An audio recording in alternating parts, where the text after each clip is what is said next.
Hi everyone, it's Christine from Crafty Relish, and today I wanted to talk to you a little bit about my design process, how I decide what the decoration of my dollhouse is going to be, what the rooms are going to be, and kind of making up a slight floor plan as to what I think I might want within that room.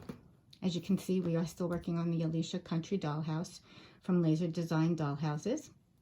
And the first thing I typically do is I draw a schematic of what the floor looks like and what room I want to be in that floor, on that floor. It is not to scale, so don't be counting my boxes because you'll find they are definitely off. And this represents the main floor of the house, and I've decided that in that part I want a kitchen and the main room.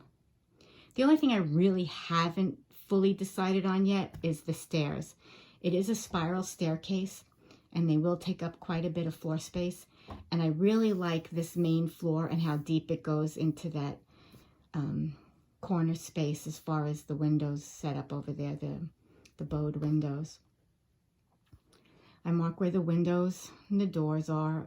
This one happens to have a fireplace, so I show where the fireplace is and the other door between the rooms. I did the same thing for the upstairs. Sorry, that was upside down. And in the upstairs, I decided I'm going to just use that main room with the stair in it, if I put the stairs in it, as a hallway. I was also thinking I might put some kind of a little reading nook up in the front here. I think for a hallway that would probably be kind of cute because it's with the stairs in there, it's not really a room you can utilize. I'm also obviously going to have a bedroom and a bathroom. Pretty typical rooms for this particular dollhouse. The next thing I do after that is I keep a handy dandy composition book, notebook, whatever you want to call it, in order to get a little bit more detail about my house. This one, again, I have a very basic floor plan drawn up, and then I did take measurements just so I had a rough idea. They're not exact measurements, they're just close to their nearest quarter or half inch. Again, it tells you that I'm going to have a hallway, a bedroom, a bathroom, the main living area, and a kitchen. And then for each room, I will make up a page of its own just to kind of say, well, this is my idea for that room. First, I put just the main house. It's a French country farmhouse. At least that's what I want to create it to be. I need to decide the exterior color, the roof finish, what the window trim color will be, what the door and trim the door trim color will be. I do the same thing for the kitchen, for the main living area, for the hallway. Again, I think I want a reading nook in there, so I made a note about that. For the bedroom, I know I want to put a full-size brass bed in there, so I already put that note down. And then for the bathroom, I know in the bathroom I want a clawfoot tub, so I made that note. After I do that, I then go to my handy dandy internet, Google searches, I guess is what everybody's calling them. And I went and I looked at French country farmhouses. Now, I didn't do this as a general search on Pinterest or anything. What I did was I went to a realtor site and I looked for houses that were actually for sale so that I can kind of get a picture, a thought, or an idea as to what French country houses actually are looking like these days.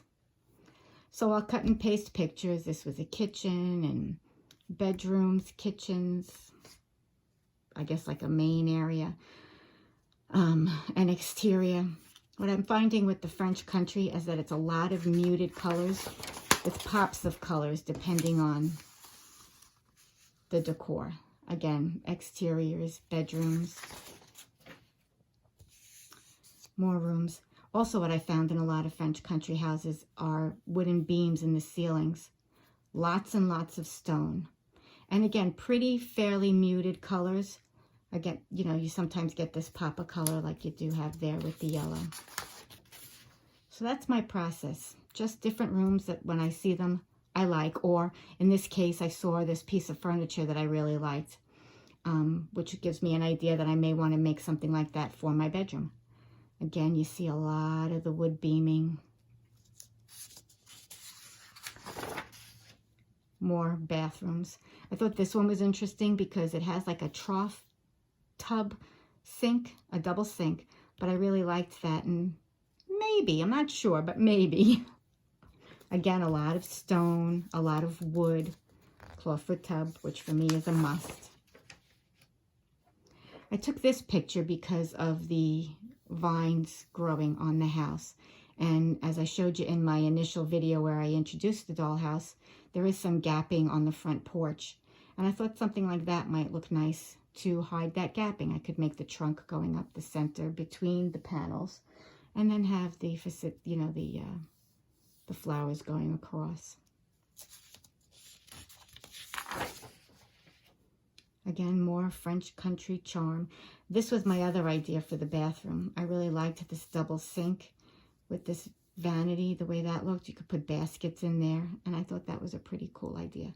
Again, another clawfoot tub, more stone.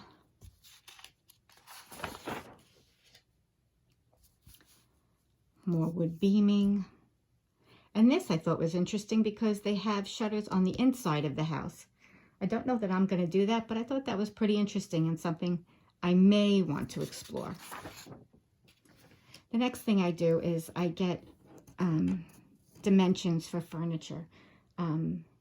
Although this is something I had already, just so you know, when I'm doing my planning process, I'll know different heights, widths, and depths of furniture that I may want to include in those rooms.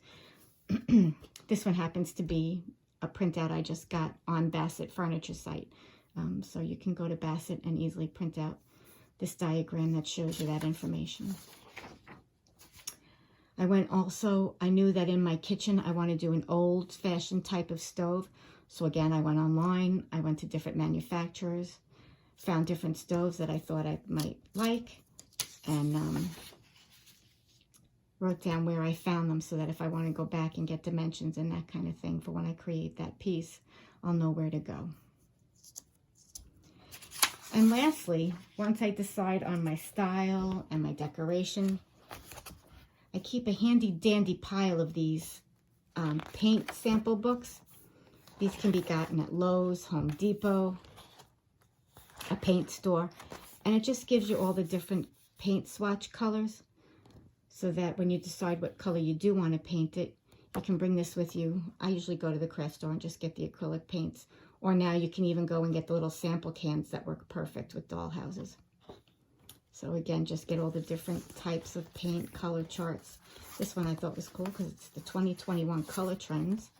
And maybe I might want to get a little trendy. Not usually, but who knows. So there you have it. That's the process I use when deciding on how I want to decorate my dollhouse. And the next step will be taking her apart again and starting all the pre-finish work so that she can be painted and spackled and stoned depending on how I want to do that. So I hope you'll join me in the next video.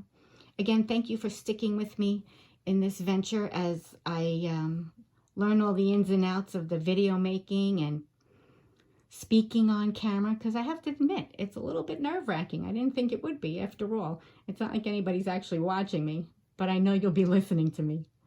So I hope to see you soon. Have a great day. Bye.